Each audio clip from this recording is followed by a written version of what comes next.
तो अब हम पढ़ेंगे फाइल पैरामीटर के बारे में। ये जो फाइल पैरामीटर है ये डिसाइड करता है कि आउटपुट आपकी कहाँ पे डिस्प्ले होगी। ठीक है, इसका जो डिफॉल्ट वैल्यू है आप देख सकते हैं, इसका जो डिफॉल्ट वैल्यू है वो है sys.std out। तो ये जो sys.std out है ये क्या है? ये जो sys है इसका मतलब है सिस्टम। ठीक है, तो ये जो sys है ये पाइथन का एक बिल्ट इन मॉड्यूल है जो सिस्टम से रिलेटेड काम करता है। ठीक है, और ये जो std out है इसका मतलब क्या हुआ? इसका मतलब ये हुआ कि स्टैंडर्ड आउट। ठीक है, और आप बोल सकते हो स्टैंडर्ड आउटपुट, यानी ये तुम्हारा स्क्रीन या टर्मिनल को इंडिकेट करता है। ठीक है, आप यहाँ पे देख सकते हैं जैसे ही file equal to system.std out लिखा है, इसका सिंपल सा मतलब ये है कि आपका जो आउटपुट है वो आपका टर्मिनल पे ही आएगा। ठीक है, हमने कई बार यहाँ पे देख चुके हैं कि जब भी हम प्रिंट फंक्शन अभी लिख रहे हैं तो हमारा आउटपुट ये जो टर्मिनल है टर्मिनल विंडो में आ रहा है। ठीक है, तो यहाँ पे file equal to sys.std out का मतलब वही है कि आपका आउटपुट कहाँ पे शो होगी।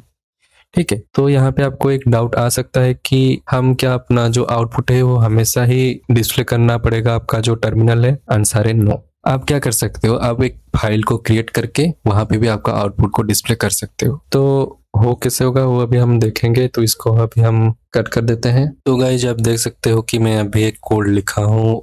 ये मैं इसीलिए लिखा हूँ कि अपने जो आउटपुट है वो हम एक फाइल में डिस्प्ले करना चाहते हैं, ना कि हमारा जो टर्मिनल विंडो है। ठीक है, ये जो एफ है ये एक वेरिएबल है, इसके बाद आगे हम पढ़ेंगे कि वेरिएबल क्या है। ये जो ओपन है ये एक फंक्शन है, ये क्या करेगा, ये जो output.txt है ये एक टेक्स्ट फाइल ही है, एक फाइल ही है जनरली। तो अगर ये output.txt मेरे सिस्टम में नहीं होगा तो ऑटोमेटिकली ये क्या करेगा, क्रिएट कर देगा। ठीक है, अगर होगा तो क्रिएट नहीं करेगा। ठीक है, ये जो W है ये है मोड। मोड का मतलब है राइट मोड। राइट मोड का मतलब क्या हुआ, तो जो भी मैं यहाँ पे आप देख सकते हो मैं अभी प्रिंट करने वाला हूँ hello file created. Hello file created ये जो टेक्स्ट है इसको मैं output.txt फाइल के अंदर डिस्प्ले करना चाहता हूँ। ठीक है, इसलिए मैं यहाँ पे राइट मोड दिया। और एक बात, राइट मोड जो W है इसका मतलब है ओवरराइट। मैं अभी आपको बताऊंगा इसका काम क्या है। ठीक है, और एक बार मैं आपको बोल देता हूँ कि जो ओपन output.txt W है ये क्या करेगा, ये फाइल को ओपन करेगा। अगर फाइल एग्जिस्ट नहीं करती तो ऑटोमेटिकली क्रिएट हो जाती है। यहाँ पे नेक्स्ट लाइन जो है आपका प्रिंट हेलो फाइल क्रिएटेड, तो ये जो है ये आउटपुट स्क्रीन में आपको नहीं दिखेगा, ये डायरेक्टली आपको कहाँ पे दिखेगा, आपका जो फाइल है output.txt वहां पे दिखेगा। ठीक है, नेक्स्ट में जो है आपका f.close, इसका मतलब ये है कि जो भी फाइल अभी आपका ओपन हुआ है अगर उसका काम खत्म हो चुका है तो उस फाइल को क्लोज कर देना सही है। ठीक है, इसलिए हम लिखे हैं f.close को। तो चले गए, जब इसको हम रन करते हैं ध्यान से देखिए,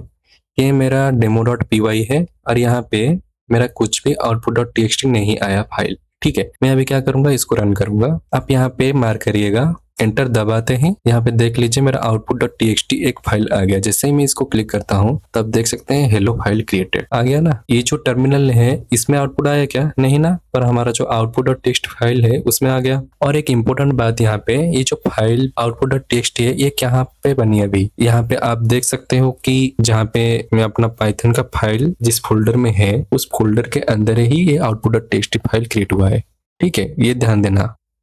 देखिएगा ये जो W है इसका काम क्या है, मैं अभी क्या करूंगा, ये जो हेलो फाइल क्रिएटेड है अभी आप देख सकते हैं मेरा फाइल में क्या है, हेलो फाइल क्रिएटेड।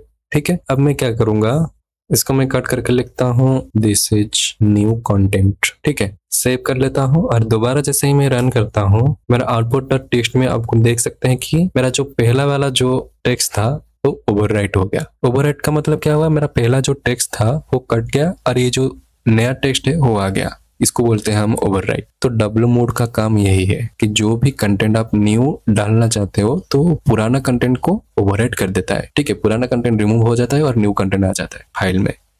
ठीक है, इतना समझ गए आप। और एक मोड है यहाँ पे A।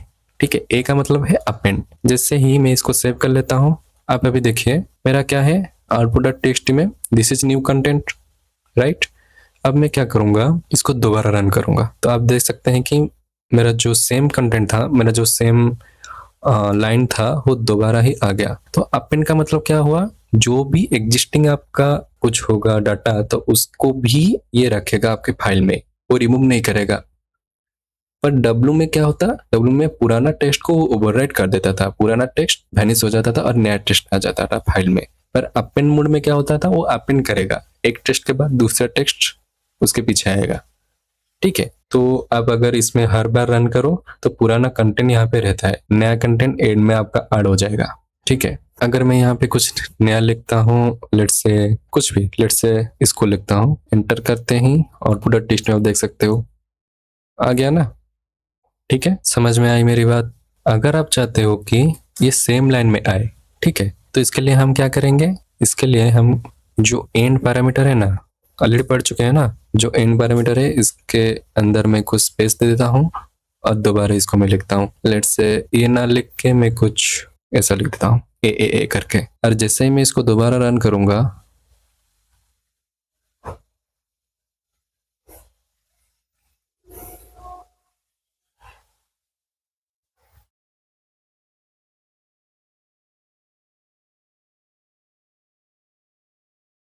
देखिएगा इच, तो यहाँ पे मैं मल्टीपल स्पेस दिया था तो हो नहीं रहा था, पर मैं एक स्पेस दिया हूँ अभी, तो या वो क्या करेगा, न्यू लाइन पे नहीं आके वो एक सेम लाइन पे ही आपका आ गया।